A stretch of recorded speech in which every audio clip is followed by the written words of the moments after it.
So much media, so little time. Who keeps track of it all? That would be me. This is Bob Andelman, and this is the Mr. Media Interview, sponsored by the audiobook edition of Will Eisner, A Spirited Life, now available on iTunes and Audible.com, and, of course, recorded live on blogtalkradio.com from the new media and American League Baseball capital of the world, St. Petersburg, Florida. I am old enough to remember what a sensation Stan Lee and John Buscema caused back in 1978 when the book How to Draw Comics the Marvel Way was published. That book promised to pull back the curtain and teach would-be comic book artists how the House of Ideas did things and how you could too. But that was then. This is now.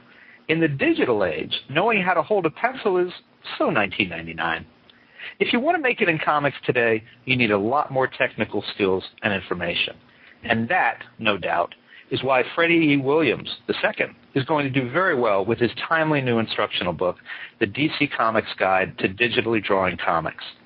Now, Williams is already on a bit of a roll, having worked on the DC miniseries Countdown, as well as Robin, The Flash, and others for DC. And you can check out his work at his own website, www.freddieart.com. Freddie, welcome to Mr. Media. Great. Thank you for having me on, and what a outstanding introduction. Thank you. Thank you. And I'm done now. I'll be leaving. And I'm done. Yeah. Well, you know, when you hear that the introduction went so well, you can only go downhill from there, right? Well, I'm really excited to be on. Thank you very much. No, my pleasure. It's a very cool book. And, you know, you don't waste any time in this book. Chapter 1 begins, and I quote, "Are you ready to throw your pencils and paper away?" Wow, Freddie. Well, you certainly can if that's your goal. The DC Comics Guide to Digitally Drawing Comics covers how to work completely digital, which is how I draw the majority of my pages.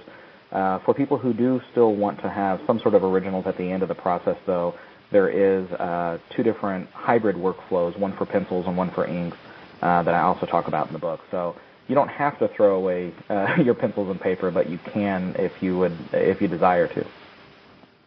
Well, and I want to ask you about original art a little bit later, because I know it's a big issue for comic artists and their income. But I mean, are pencils and paper truly done in comics? I mean, how many people, on a percentage basis, do you think are drawing their comics now digitally?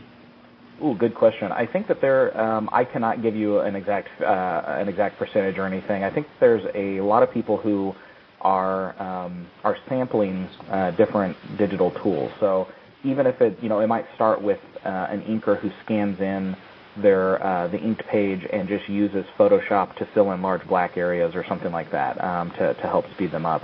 And I think that sort of thing is pretty widespread. Or pencilers who scan in their roughs and then make adjustments to it before they continue with the rest of the page traditionally. So that sort of thing is pretty common. As far as fully digital, honestly, I'm not really for sure. I think that for years there's been there started to be a bit of a stigma that if you worked digitally, that there was that you could just hit a couple of buttons and it would draw everything for you, and that's just not true. There's still a lot of hard work.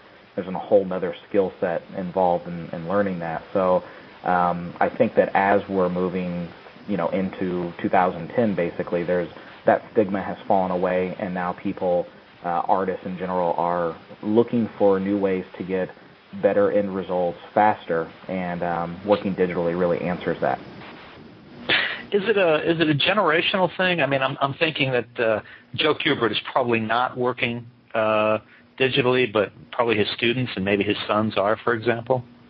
Let's see. I would be surprised if Joe was working digitally. However, but I'm not really for sure. There's only been a few artists who I've read interviews that talk about working digitally. So again, either artists that are working digitally are keeping those tips and tricks to themselves, or just not talking about it or whatever, or they just haven't started yet. So I think that the students that are currently attending the Joe Kubert School are probably, they're the ones who are paying the most attention to it. They're just looking for new ways, and it's great to learn the old skill set. That's totally essential. But there's this whole other skill set that I think that their eyes are open to. So what I kind of imagine is that you are opening the door here, first of all, for a lot of people legitimizing digitally drawn comics, but also preparing that next generation and saying, hey, come on in, learn it this way, learn it, be ready for the future. Yeah, that was definitely my goal whenever I set out to write the book. It was not so much to say this is the only way to work digitally. It was more to say this is the way that I've been working digitally for several years now, and it works. And you don't have to do it exactly this way, but this is a good way to start and to learn in the process, and then from there start to make the workflow your own. I was reading how you got into the business. It's very interesting. I don't want to give away too much of your story. I'm hoping you'll do it, but you went to San Diego Comic-Con in 2005, and tell us what happened there. Yes, sir. I got in the front door. I didn't know anyone in the industry or anything. I submitted my art portfolio, my sequential art portfolio, in the DC Comics talent search, and the next day my name was on the list. It was one of the 5 people I think that they had chosen to review, and then I had my review was with Richard Bruning, who is one of the executive art directors, I believe, over at DC, and he's a really nice guy. I was a little nervous because of that. Still, it's possible to have that perceived stigma about digital work, and about halfway, he looked at my portfolio, was very interested and very complimentary. We got about halfway through it, and that was when it was kind of convenient. There was a page that basically prompted me to mention that I work digitally, and I was a little nervous about it, but he seemed excited by it and said, oh, really? And flipped all the way back to the beginning, and then we started talking about how I constructed pages digitally. He looked through the entire portfolio at that point, all talking about just the regular art stuff and the digital stuff. So even working digitally was really important, even at that early stage of getting in over at DC. And from there, a few months later is when I first started getting my work. It was just a couple of months later I got my first job on Seven Soldiers, Mr. Miracle from Peter Tomasi, and he was fine with me working digital. I think he said something like, he didn't care how the work was produced as long as it looked good and it was on time. He could not care less. So, and I think most editors are probably that way. They just want to see some good work and they want it to be on time. So that was how I broke in, and since then it's just been a very pleasant maelstrom of of work and deadlines and a flurry of pages. And how many pages do you produce in a month, being all digital? Let's see. I don't know. Probably, it's pretty typical for comic book artists, as you know, to produce, 22 to 23 pages a month, and that's a pretty comfortable pace for me. In the past, I've produced upwards of, 30 or so, and that was when there was a short period of time where I was moonlighting between both my last few issues on my first run of Robin and also my first few issues of The Flash. And there was very little sleep involved, but I was producing probably 11 pages a week or something like that for about 2 months, I think. I could be, it's around in there, so I'm not sure. But honestly, it's such a blur. It's actually pretty hard to look back at it. It was just, it was waking up and working and only taking breaks long enough to get something to eat and then go back to sleep, only after all the work was done. So it was pretty rough. So you're not necessarily, a lot of people would say, oh, digital, he's probably just pumping out the pages. I mean, it doesn't, other than that period of time, it seems like you're producing about the same number of pages as somebody who in the past might have been working, who might have been a fast worker but working on paper and pencil. Yeah, I would agree with that. And I think that there's, I have a strong work ethic, which might go a long way to explaining how I've gotten so much work out in just a couple of years. But working digital does, working digitally does create opportunities to save time by creating, like you can resize and reuse backgrounds, certain, even figure elements if you need to for a crowd of people. If you're drawing, let's say, the chest symbol for Superman's S on his chest, instead of drawing that every single time, you can, in Photoshop, use a path, which is like a vector art tool, and then you can distort it and put it and warp it on his chest to make it look like it's on there, which will save time and also make the pages more consistent. So I think that there's probably there's a correlation. I think I am faster than if I was drawing, because the pages that I'm describing are pencils and inks. So I always produce pencils and inks on my own stuff, and I think that based on that, it is probably saves me at least 2 or 3 hours a page over a whole issue or something like that on average, because I work digitally. So it's a time-saving device, but it's part of it is also that I've been writing the book during that time and had other side projects that I was working on, or commissions, or conventions or something like that. But it's just a little bit faster, but I think ultimately it gives you more accurate work. I know that whenever I was working traditionally, if I had invested half a day into a page and the background just wasn't working that well, I would be reticent to scrap the whole background, because I would have to either erase the whole thing or white it all out, or have to do a patch with paper and a Xerox machine. And in Photoshop, options like that come much easier. So I think that the pages, even if they took the exact same amount of time, I think that in general they're more, the end result is more close to what the artist wants it to be, because you can tweak and move stuff around and stuff. Oh, this is something I'm confused about. Can't you do you have to do like a pencil round and an ink round? Why can't you just, digitally, why can't you just do everything as ink? Oh, you definitely, you can. The chapters of the book include a chapter about pencils, primarily just in case there was somebody who that was their goal, was just to produce pencils.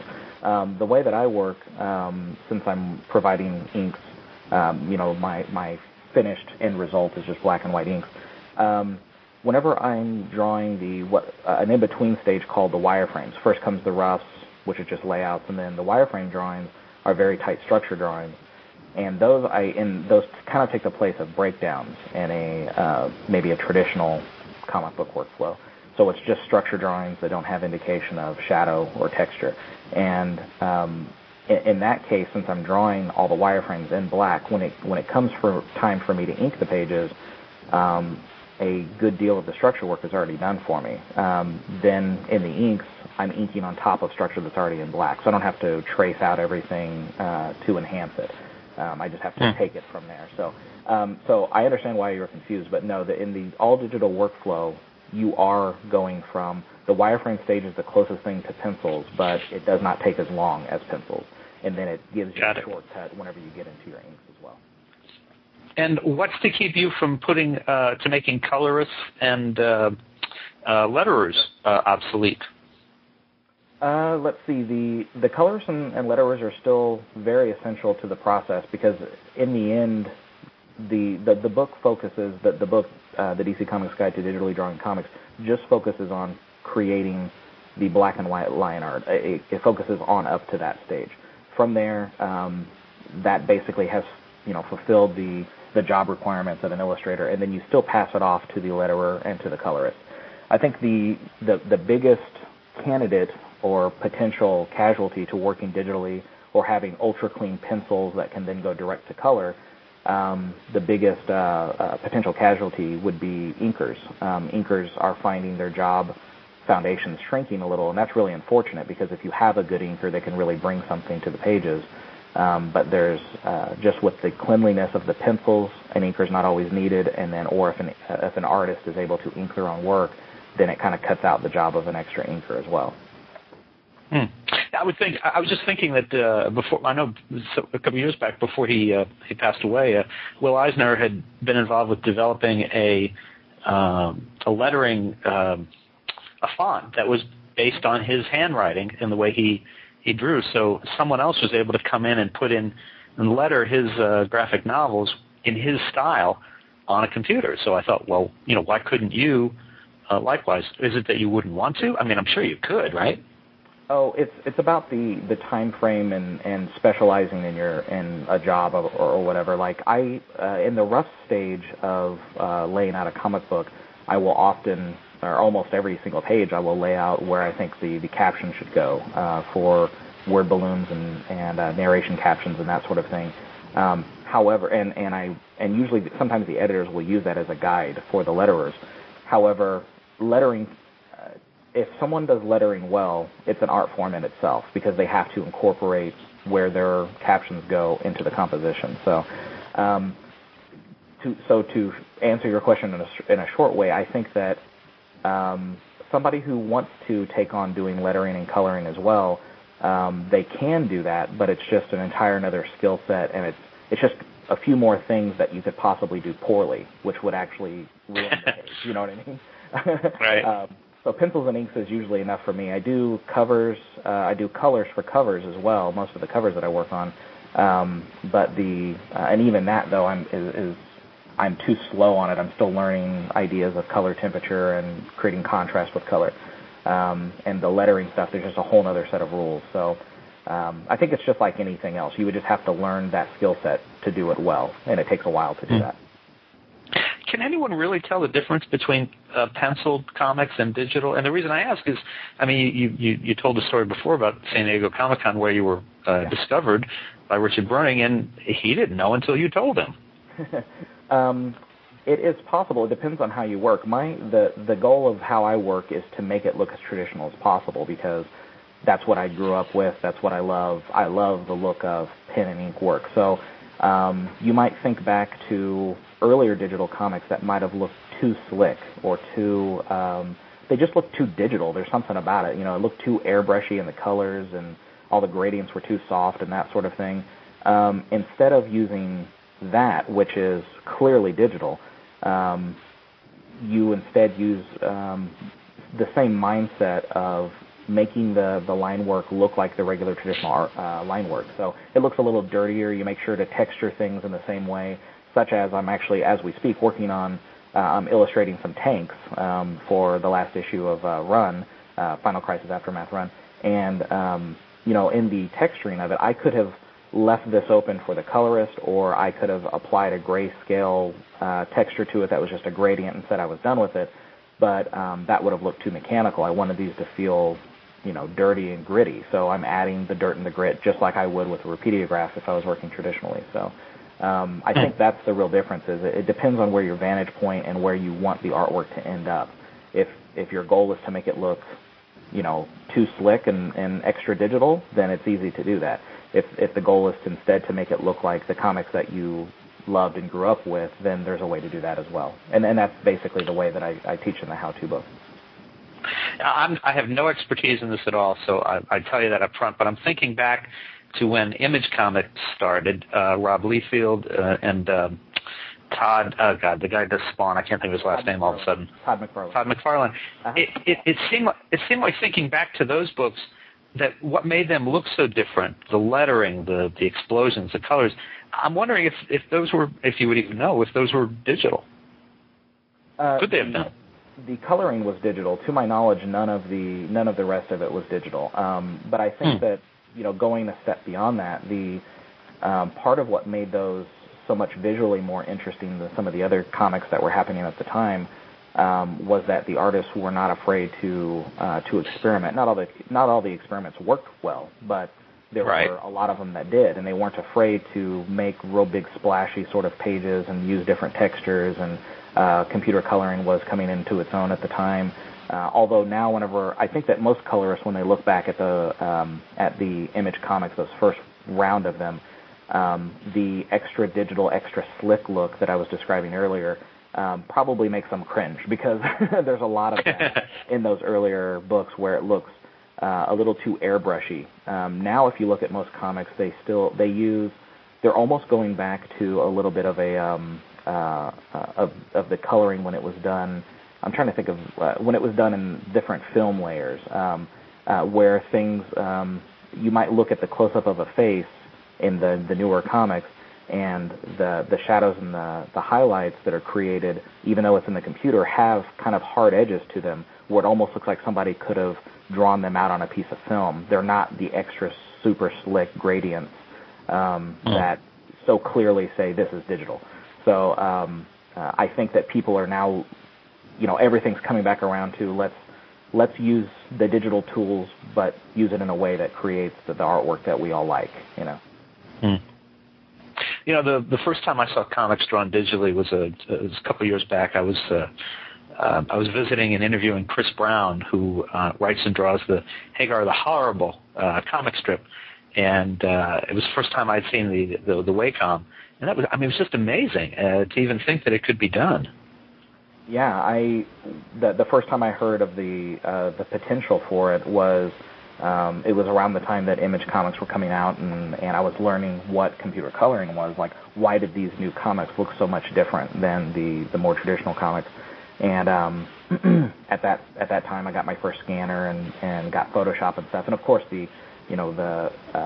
my computer could barely run Photoshop. It was not very, didn't have all the requirements. So working on anything high resolution was kind of out of the question for me. But that basically back in, I think that was 92 or 3 or something, that was planting the seeds for what I'm doing now.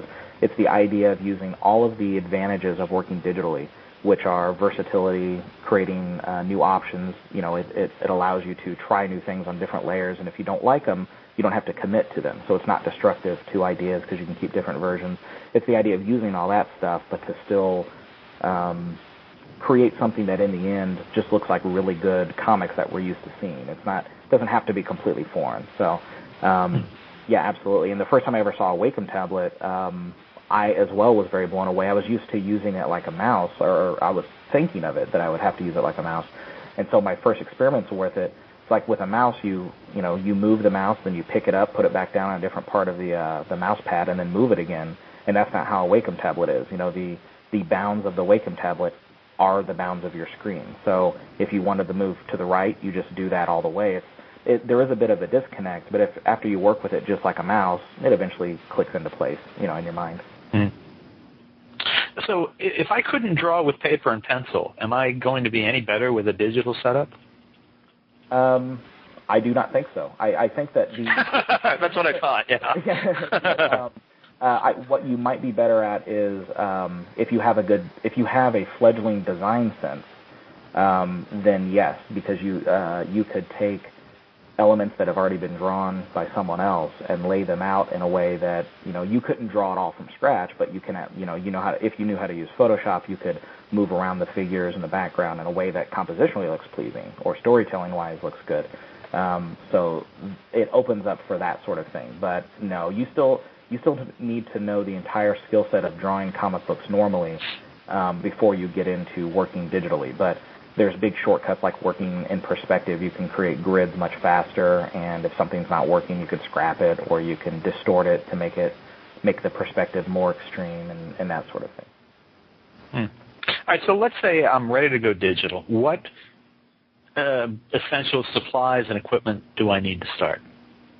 Let's see. The essentials would be there's a program called, if you're doing it on a budget or something, then there's a program that's called Photoshop Elements that has a lot of the same pieces that you would need to do everything that's in the how-to book. The only thing I think it's really lacking, that Elements is lacking, is the ability to create actions, which is a way to automate certain things, like if you were going to resize a bunch of pictures in a row or something. But that's not essential, so you could still get your feet wet with working with a Wacom tablet and stuff. So essentially you would need Photoshop Elements. You would need, of course, a computer with, I don't know, at least a gig of RAM, I would say. And I'm not sure on processor speed, but most of the standard computers, if you bought right now, all have very good processors. So, and you would need a Wacom tablet. I use a 6x8 Wacom tablet. That is, I actually find that the larger the Wacom tablet, the worse it is. So bigger does not mean better when it comes to a Wacom tablet. I've seen the large 11x17 drafting Wacom tablets, and I can't use them. It's trying to force you to draw with your shoulder, which is okay for larger, big strokes, like if you're doing drafting or architecture, but not so much for the refined line work of a comic. So there exists like 3x4 inch Wacom tablets that are less expensive than larger ones. Those are actually pretty good. to start off with. And then past that, let's see. Actually, that's about it. I mean, it would be good to, of course, in your computer have like something to make DVD or CD backups of your files once you get them done, and external hard drives and stuff to make backups as well. But really, that's the essential stuff. It's basically just a small Wacom tablet, a version of Photoshop, and then just a just a monitor and something to make backups on. That's all you really need. And when we started talking, we mentioned, and I wanted to come back to this, original art. Now, I having been a comics fan and a reader for probably longer than you've been alive, I know how important original art is to comics artists, because they sell their art. They produce it and then they sell it, and a lot of times they'll make more from the original art than they made for actually being hired to do the page. So how do you create original art from things that are done on the computer? Let's see. You can. There's two. I lay out in the DC Comics Guide to Digitally Drawing Comics. I lay out two different hybrid methods of working, and for them, they have a lot in common. So I'll just speak about them in general. But essentially, in the hybrid methods of working, the summary is that you're setting up and laying out the page digitally still.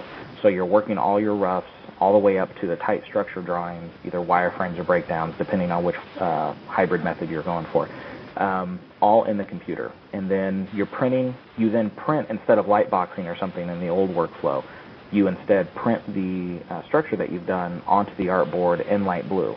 So you're printing it in place at actual size without having to trace it out in lightboxing or something, which is a time saver by itself. After that, you then execute the page the rest of the way traditionally. So in the hybrid workflows, it's essentially just working digitally is a layout tool. And for any comic book artist who's listening to this, at least if they're like me, they know that working on the layouts or the storytelling of a page is probably the most mentally taxing part of the job.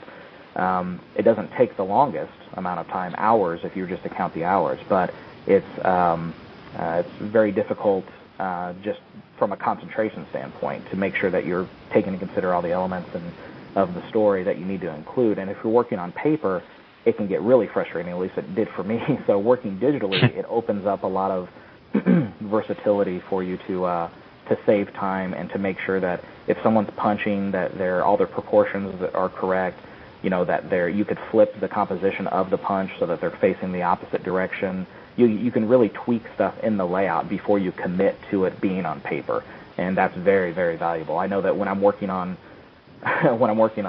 commissions at a convention, the entire time I'm thinking, oh, I wish I had some undos, that I could go back in this process, and or I could select his hand and rotate it, or make it a little smaller or bigger. And those are things that's really where I think the biggest advantage comes from working digitally. So if you're working in a hybrid way, you get the best of all worlds. You get really clean, proper storytelling with the correct proportions and anatomy, because you can take the time to do that in Photoshop. And then once you're happy with that, then you commit to it being on paper, and then at the end of that process, you have originals that you can still sell. Well, we're just about to run out of time. I want to ask you one more question. You're a young guy, Freddie. What characters in comics do you still dream of drawing? Ooh, totally Superman. I'm a total Superman buff. He's always been my favorite character, definitely. And I've got to draw him a few times, but it's never enough, really. I would love to at some hopefully not too far away date to get to draw Superman in his regular title or in a mini-series idea that I have. Well, you did a great job with him on the cover of your book, and I saw on your website that original art is actually for sale, so we'll mention that. And folks, you can order Freddie E. Williams II's new book, The DC Comics Guide to Digitally Drawing Comics, at great bookstores everywhere, or you can order it on mrmedia.com, mrmedia.com, or amazon.com. And check out Freddie's website, www.freddieart, that's Freddie, FreddieArt.com. And you can also become his friend on Twitter, Facebook, MySpace, or ComicSpace. And Freddie, thanks so much for joining us today on Mr. Media. Thank you for having me on the show. I really enjoyed it. My pleasure. Good luck. It's a very interesting book. I plan to turn my daughter onto it immediately. Great. Good. Thank you, sir. All right, good luck. Take care. Bye-bye. Bye-bye. And folks, for more interviews with your favorite comic book, comic strip, and graphic novel artists and writers, you can surf over to our main website, www.mrmedia.com, where you can listen to my earlier conversations with Josh Neufeld, Patrick McDonnell, Ray Billingsley, Jerry Scott, Rick Kirkman, Jim Borgman, John Rosenberg, Stephan Pastis, Mark Tatsuli, Mort Walker, Dennis Kitchen, Drew Friedman, Dave Gibbons of Watchmen, Joe Sinnott, Howard Cruz, Mark Chiarello, Gene Colan, and many more. And please think about writing an online review of Mr. Media, casting a vote for Mr. Media, or marking Mr. Media as one of your favorites. That's whether you listen on Blog Talk Radio, TrueSlant, Digital Journal, Vox, Podcast Pickle, MediaFly, Podfeed.net, Blueberry, Zencast, Current, or Odeo. And subscribe to Mr. Media on iTunes, and you'll never miss a show. Just search Mr. Media Interviews from within iTunes and subscribe for free. Or subscribe to Mr. Media's blog on the Amazon Kindle Reader. You can also listen with a piece of string and a tin can in many locations. If you've got an idea for a guest, email me directly at bob@andelman.com. You can also follow me on Facebook or on Twitter, www.twitter.com/Andelman. Thanks so much for joining us today. Always appreciate you sharing a piece of your day with Mr. Media. Thanks for listening, everybody.